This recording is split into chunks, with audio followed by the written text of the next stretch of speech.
કે જે વેદોને ભણેલા હોય છે, જેને આત્માનો સ્વરૂપ હોય છે, એ શાસ્ત્ર કહે છે શોકને તરી જાય છે, તો મારો શોક કેમ દૂર ન થાય? ત્યારે સનક શંકાદી એમને ઉપદેશ આવે છે. અને એમને સનક સુજાતિ નામનો ગ્રંથ સુંદર બનાવ્યો છે. એની અંદર આપણને પણ સુંદર જ્ઞાન આપેલું છે. અને કે આળસ પ્રમાદ ઇત્યાદિ છોડી દેવું છે. પ્રમાદો વૈવૃત્તિ હો, જ્યાં માનવ જીવનની અંદર પ્રમાદ કરીને જે કોઈ પુરુષાર્થ કરતા નથી, ધર્મનું પાલન કરતા નથી, ભક્તિ કરતા નથી, જ્ઞાન મેળવતા નથી, એ જીવતા પણ મરેલા છે. પ્રમાદો વૈવૃત્તિ હો, પ્રમાદ જે કરે છે એ વારવાર મૃત્યુને ભેટે છે, જન્મે છે. તો ભગવાનના શરણે જવો, ભગવાનનો આશ્રય લેવો, ભગવાનને આધીન થઈ જવું, અર્થાત ભગવાનનો જ હું છું એવું દ્રઢ કરવું. બીજો અવતાર ભગવાને વરાહનો લીધો. શા માટે?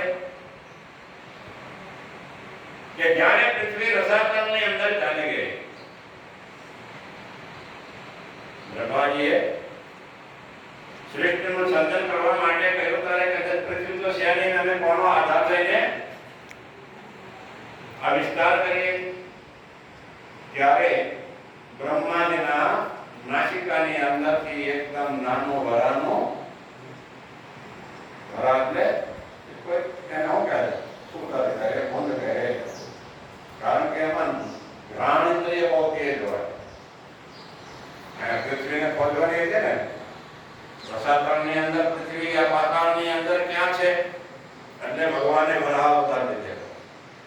વરાહ અવતાર લઈને ભગવાન રસાતળની અંદર ગયા. પૃથ્વીને ખોદી, પૃથ્વીને લઈને બહાર આવે છે. બહાર આવતા વચમાં હિરણ્યાક્ષ મળે, આડો ઉભો રહે કે તમને પૃથ્વી બહાર લઈ જવા નહીં દઉં. એ વખતે કહે છે ભગવાન અને હિરણ્યાક્ષનો ભાઈ હિરણ્યાક્ષનું મહાન યુદ્ધ થાય. કારણ કે બહુ ભગવાન હતા ને, એટલે મહાન યુદ્ધ થાય છે. અને યુદ્ધની અંદર ભગવાન વરાહ હિરણ્યાક્ષનો વધ કરે છે અને પૃથ્વીને બહાર લાવીને સ્થાપના કરે. એટલે આજે આપણે પૃથ્વી ઉપર બધાય રહીએ છીએ, વિક્રાંત ઇત્યાદિ કરીએ છીએ. તો આવી રીતે ભગવાને બીજો અવતાર કહે છે,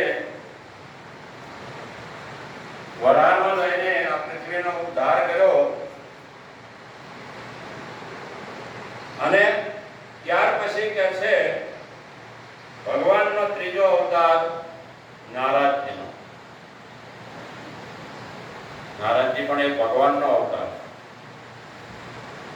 અને નારાજજી અનેક ભક્તોને જ્ઞાન પણ આપે. અને કોઈ ભક્તિના માર્ગે જવા માટે જ્ઞાન થયા હોય એને પણ સુંદર મંત્ર આપે છે. જેવી રીતે ધ્રુવને મંત્ર આપ્યો, ઓમ નમો ભગવતે વાસુદેવાય. તો 6 મહિનાની અંદર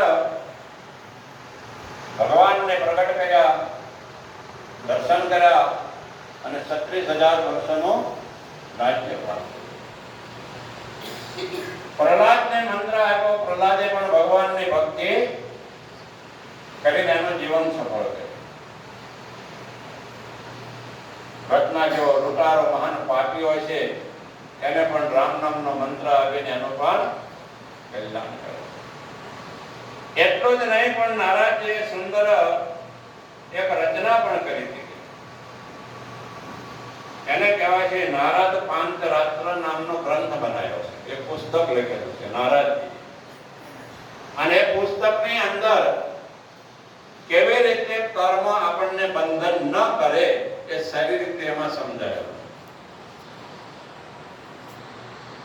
એ પુસ્તક વાળો તો એનો વાંચન કરવું કે જેથી આપણને કર્મ બંધનમાં નાખે નહીં, જન્મ મરણના ચક્રમાં ન પડે.